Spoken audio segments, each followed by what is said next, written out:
Here's something I want you to sit with for a second. The thing that kills most people is not sudden, it's not random, it's not bad luck.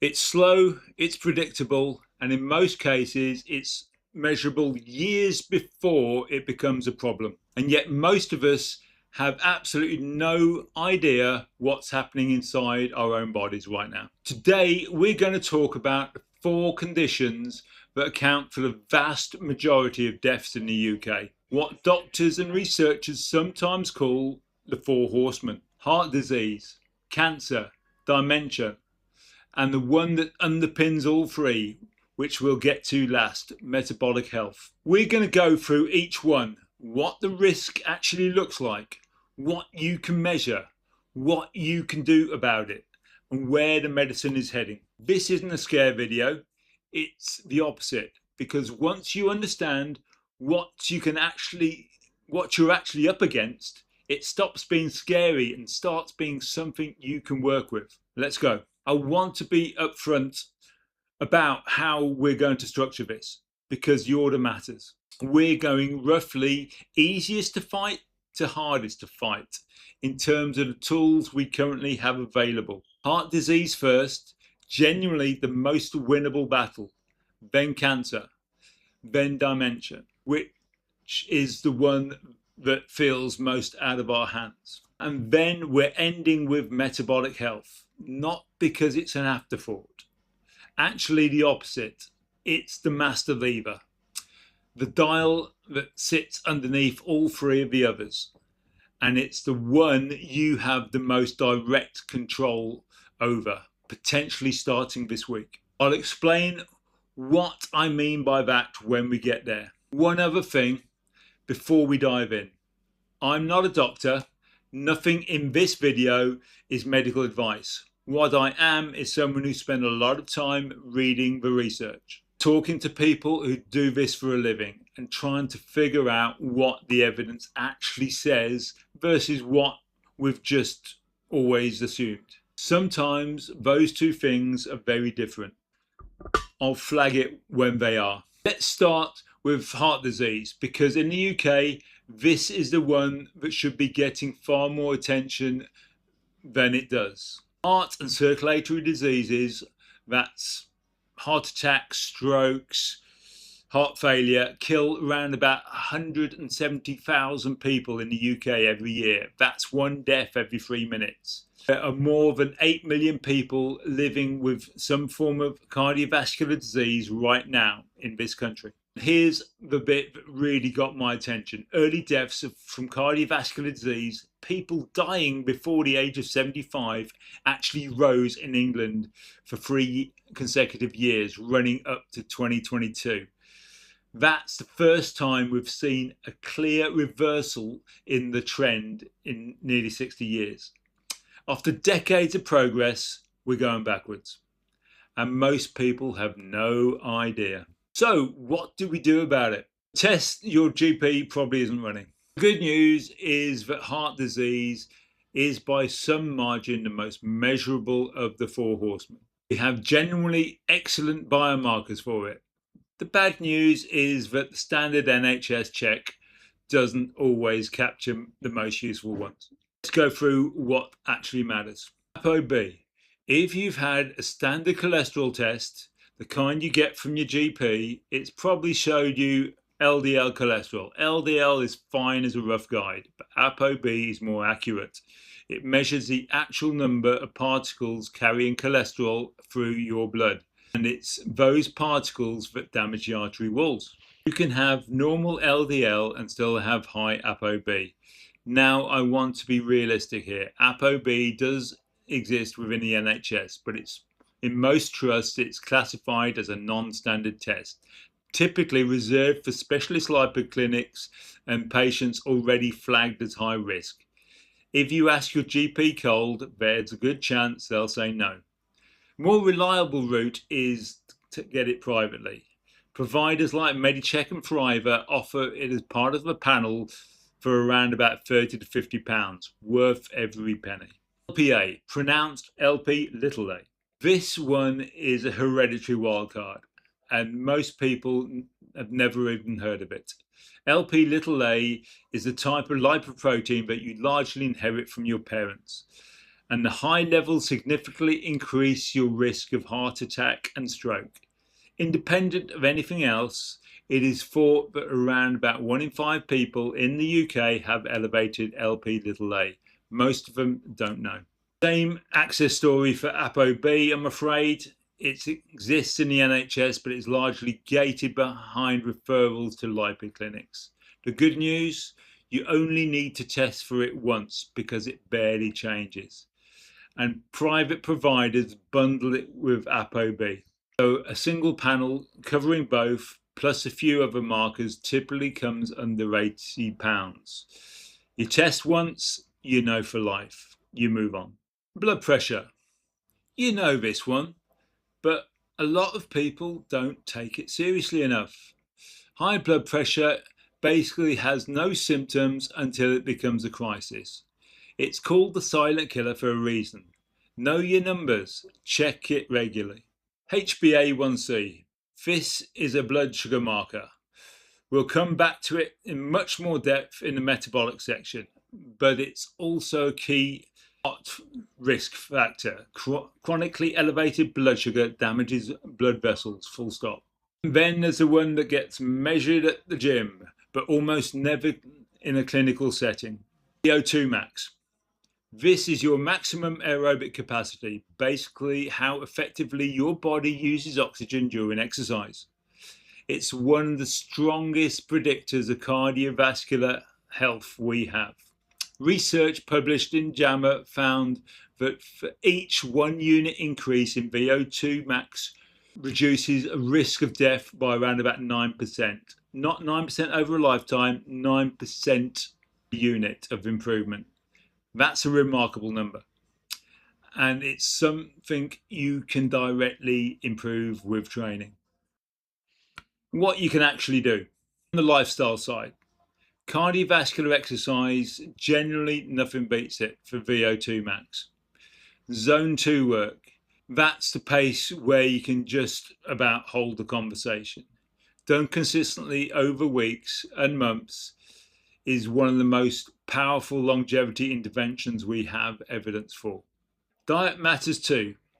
High fiber intake is consistently associated with reduced cardiovascular mortality. Limiting saturated fats helps reduce LDL. More potassium, less sodium, better blood pressure outcomes. None of that is groundbreaking, but consistently doing the basic things compounds over time. On the medication side, there's a lot available if you need it. This is where I'll be honest with you. Statins are the most commonly prescribed medication for high cholesterol in the UK, and they demonstrably lower LDL and ApoB. I'm not telling you not to take them if your doctor recommends them. But I also want to be straight about where I personally land on this.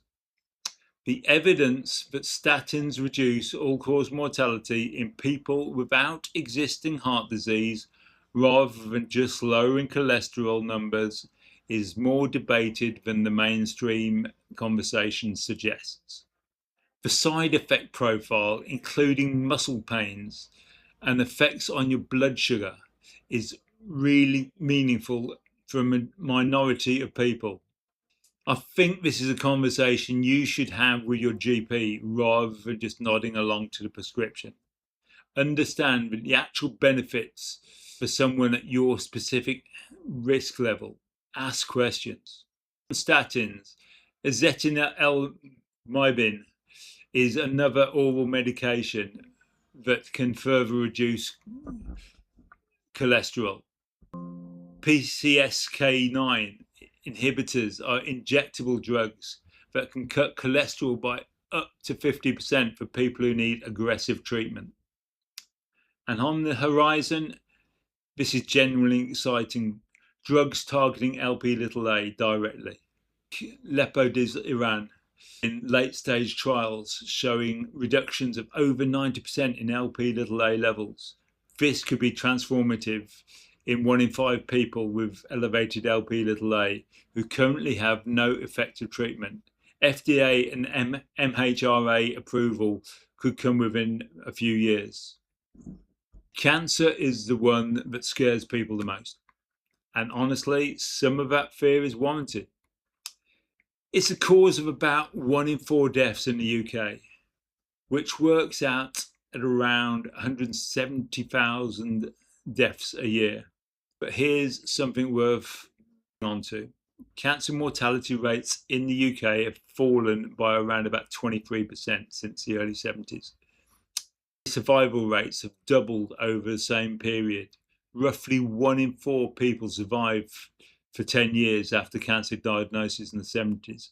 Today, that's nearly 1 in 2. Genuinely getting better at this, slowly, unevenly, with plenty still to do, but the trend is real. The most common cancers in the UK, in men, it's prostate, bowel, and lung. In women, it's breast, lung, and bowel.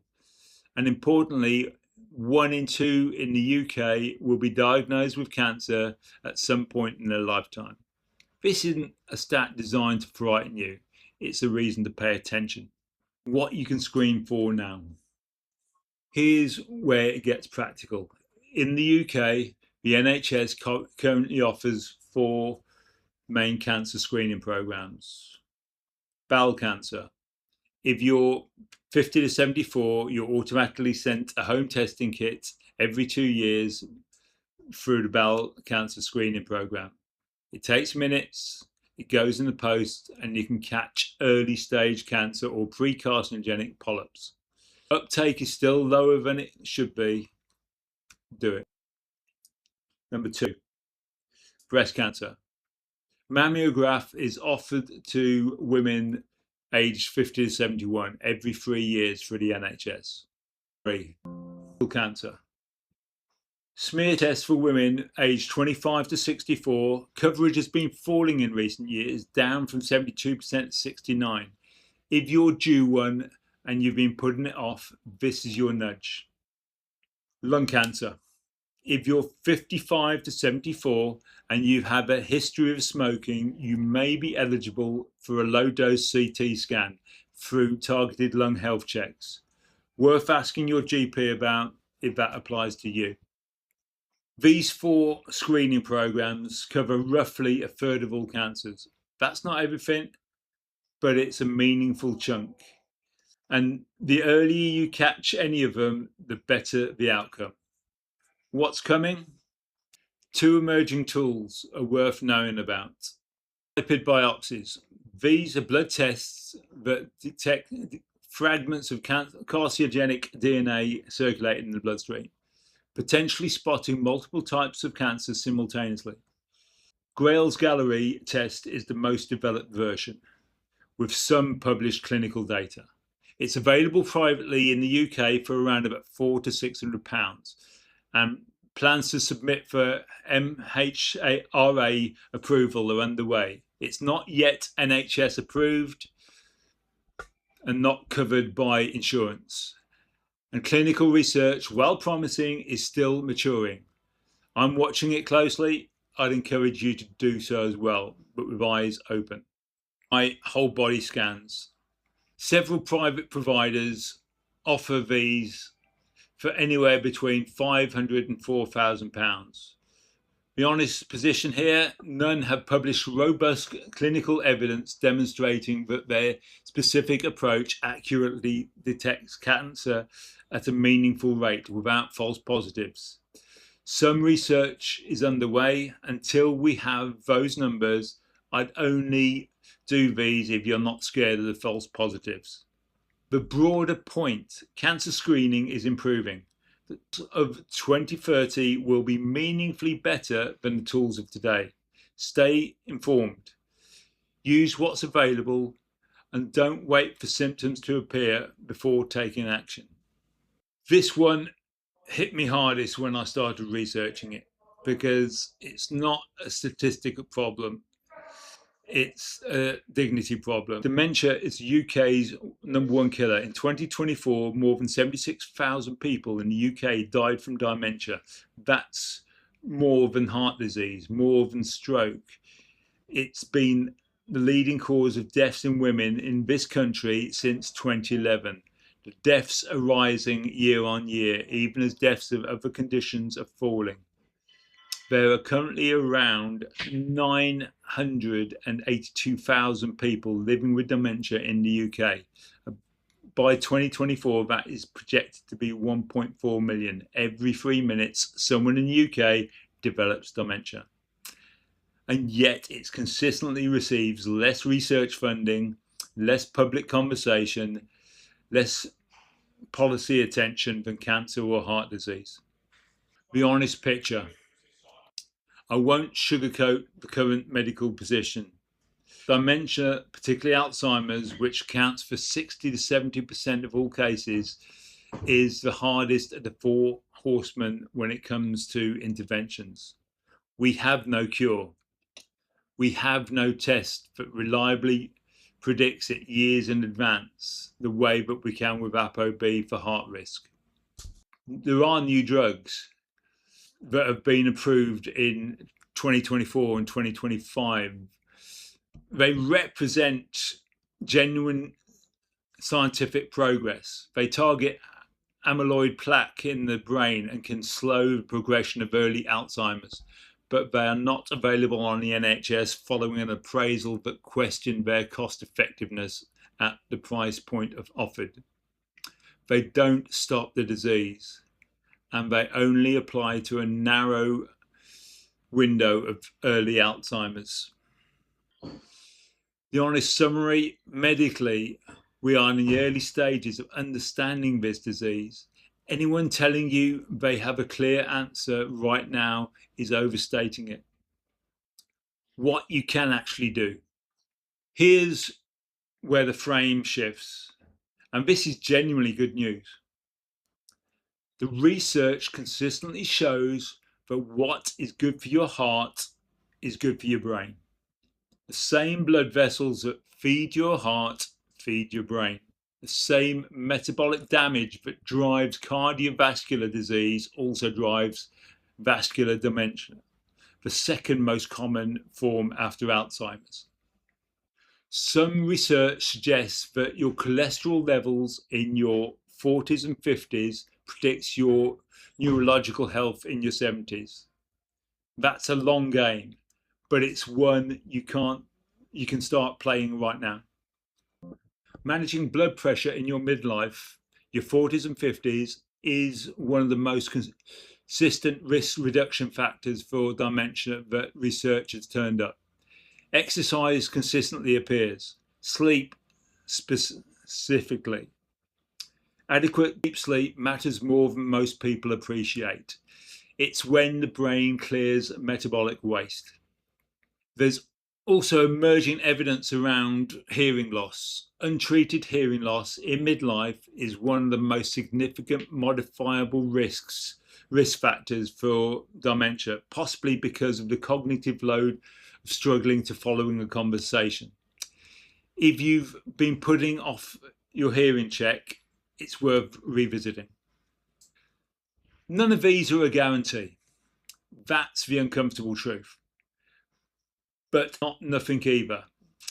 And what you do in the next decade almost certainly influences what the decade after looks like in terms of your brain, not just your heart. Okay, so we've been through heart disease, cancer, and dementia. And I want to draw your attention to something. Every single one of these sections, the risk factors, the interventions, the 3 things you can actually do, they all keep pointing back to the same things. Blood sugar, inflammation, metabolic function. That's not a coincidence. There is one system in your body that, when it's going wrong, makes your heart disease risk worse, your cancer risk worse, your brain health worse, and your quality of life worse. And most people have no idea what state it's in. It's your metabolic health. And that's where we're going next. What metabolic health actually is. Metabolic health, at its core, is about how well your body manages energy, specifically glucose or blood sugar. When the system works properly, you eat food. Your body converts it into glucose. Insulin moves that glucose into your cells where it's used for energy, and blood sugar comes back down. When the system starts to break down, through a combination of diet, inactivity, poor sleep, and sometimes genetics, your cells become resistant to insulin. Your pancreas has to work harder and harder to keep your blood sugar in check. Eventually, it can't keep up. The result, pre-diabetes, then type 2 diabetes. And it doesn't just affect your blood sugar, it damages blood vessels throughout your body. It drives inflammation. It's how cancer cells grow and survive. It accelerates cognitive decline. That's why metabolic health is the master lever. It doesn't just affect one of the other horsemen, it makes all three worse. The number you need to know, HbA1c. Key test here is called HbA1c. You can ask your GP for this, and he should be available on the NHS if you have any risk factors, or for a private blood test for under £30. HbA1c gives you roughly a 3-month average of your blood sugar levels. Think of it as a report card for your glucose management over the past quarter. In the UK, below 42 millimoles is normal. 42 to 47 millimoles is pre-diabetic, your body is starting to struggle. 48 and above indicates type 2 diabetes.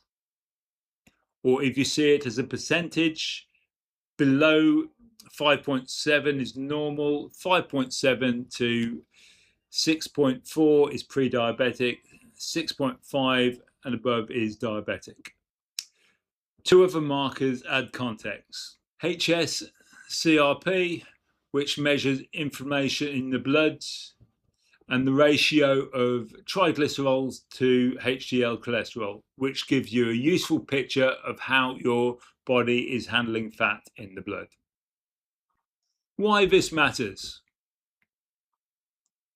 The reason I put metabolic health last and given it the most time is because it's the intervention point with the most direct, immediate leverage. Cholesterol lowering drugs are powerful, but they treat one pathway. Blood pressure medications are valuable, but again, one target. Metabolic health sits upstream of all of them. Chronically high blood sugar damages the walls of your arteries. That's your heart risk. It promotes an environment that helps cancer cells survive and replicate. Insulin is basically a growth hormone, and high circulating insulin is not what you want. And the inflammation that comes with poor metabolic health directly damages brain tissues over time. If you only want to change one thing about your health right now, getting your metabolic health under control, probably do more across all four horsemen than anything else you can do. What you can do, and it's more controllable than you think. The good news here is that pre-diabetes and even early type 2 diabetes can be substantially improved or reversed through lifestyle.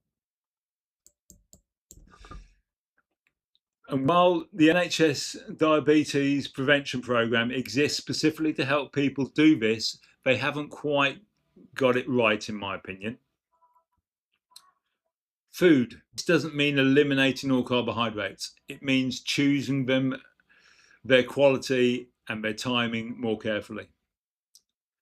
Foods with lower glycemic index, legumes, vegetables, cause a lower, slower, more manageable raise in blood sugar compared to ultra-processed foods, white breads, sugary drinks, and even oats.